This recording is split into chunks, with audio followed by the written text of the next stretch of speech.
Hey guys, Faye here. I'm going to get in and just jump right in with this reading. So, we're going to be using our Stranger Things tarot deck and our Threads of Fate oracle deck. I ask that our angel team, our spirit team, our ancestor team, and our helper team, all of our gods, goddesses, and those from other realms, dimensions, and timelines that help guide us, love us, protect us, help us, cherish us, and bless us. In this lifetime, past lifetimes, and lifetimes to come, please come forth and connect with us. Tell show us the wisdom, guidance, and knowledge that we seek through these two decks.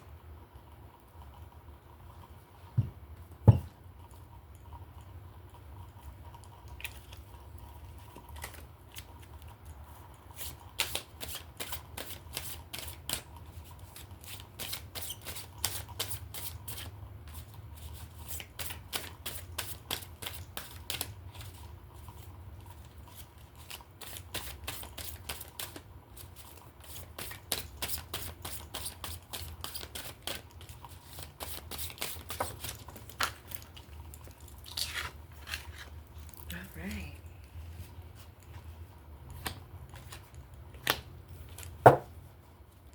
Ooh, we got two major arcane cards. We got the Chariot in reverse and Justice. So let's see what oracle card is going to go with our reading to help give us a full perspective and understanding of it.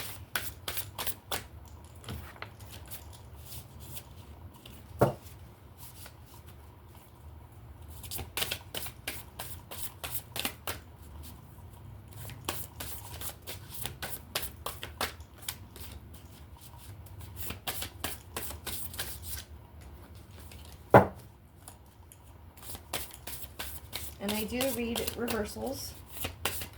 I just feel like it gives more clarity and more perspective and more understanding of the cards.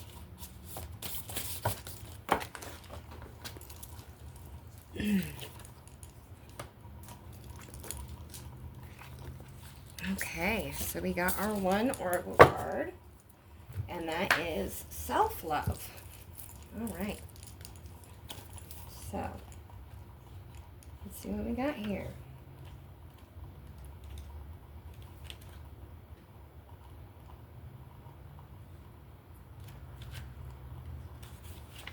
So the Chariot in reverse. It might be time for you to slide into the passenger seat. Sheriff, you are exerting too much control, trying to micromanage every detail, and then finding yourself frustrated when things go wrong. No road is perfectly smooth, and you're going to have to accept that some things are outside of your jurisdiction. Call for backup, reconnect to your motivation, and get things back on track. Then we have Justice in the upright. Nancy Wheeler refuses to accept things at face value. She seeks the truth, even going so far as to pursue a career in journalism. And when she is confronted with hidden agendas, dishonesty, or unfairness, she refuses to back down. The Justice card indicates that you are searching for answers and resolutions, but may feel confused about how new information challenges your belief system. Follow your instincts and don't be afraid to take a stand. Okay. Now let's see what self-love says.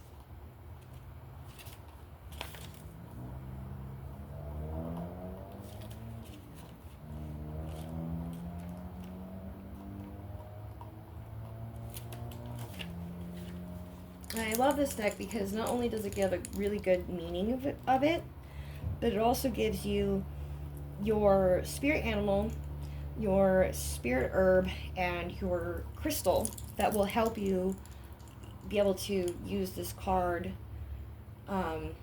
as well, and it gives a descriptive meaning for them as well. Loving oneself is one of those larger concepts that is difficult to truly integrate. We are conditioned from birth to doubt ourselves, compare, deny, or minimize our gifts, hide ourselves away, and change who we are. This brainwashing is crippling. We become adults who have to fight to remember ourselves. We recognize the importance of loving and accepting ourselves, but realize those voices and negative tapes that play in our head can feel impossible. Beyond that, we often decide we need to love ourselves in order to attain or achieve something, i.e., I need to love myself so I can attract a partner. To truly love oneself is to do so without any expectations or hopeful outcomes. The relationship with oneself is the most intimate relationship we will ever have, and it is a daily endeavor. Rather than viewing self-love as a day of pampering or fighting that which is holding you back, let all of it fall away for a few moments. Ask your heart, body, and spirit when you wake up, what do you need from me? How can I support you? What will nurture you? How can I deepen my relationship with you? Continue to check in with yourself throughout the day. Your spirit animal to help you with your self-love is peacock. Imagine seeing a peacock skulking around and hiding its colors and feathers. It wouldn't seem quite right. Anyone who has seen a peacock in real life will tell you that this is the opposite of what they do. They are incredibly aware of their majestic qualities and use it to their advantage, especially in mating. Peacock invites you to unearth the beauty and unique aspects of self that have been hidden away. Peacocks are not born with their colorful feathers. Those grow in around 2 years of age. For humans, it is the opposite. We are born in perfection. It is life that conditions us to forget it. Peacock is an ally for standing proudly in who you are. Then the plant or herb is hibiscus. Hibiscus is an ally in remembering. Its gentle energies awaken the heart to its core essence, allowing us to more deeply connect with ourselves and life around us. In a world where many of us have been told to hide the softer aspects of ourselves, hibiscus is a teacher in embracing those qualities. Sit with hibiscus and consider journaling or reflecting around the following. What do you consider soft? How does your personality embody it? Do you even view softness as weakness? Do you reject it in yourself or in others? And then the stone or crystal is pink halite. Pink halite is an ally in integration. It teaches us what self-love is and how to act from a place of self-love. Sitting with pink halite energy for a moment, imagine yourself in a space where you love yourself exactly as you are. What does that feel like? How do you engage with others? What do you do each day? What don't you do? What are your priorities? Pink halite is a sodium-based stone. Like salt, it holds the ability to clear all things negative within us and within our environment. This stone can be used personally or within your space to help disperse and cleanse resistance to self-love. You can also use it to aid in your endeavors of amplifying your heart's needs. So, with reading through these 3 cards together, and I'll show you. So we've got the Chariot in reverse, which is Copper's car. And then we've got Justice, which is Nancy Wheeler. And then we have this beautiful, beautiful peacock. It's kind of hard to see, but yeah. So the Chariot talked about how it's time to take the passenger seat. And how you're micromanaging everything. Like every little detail. And how you need to reconnect to your motivation to get back on track, right? And Justice was talking about,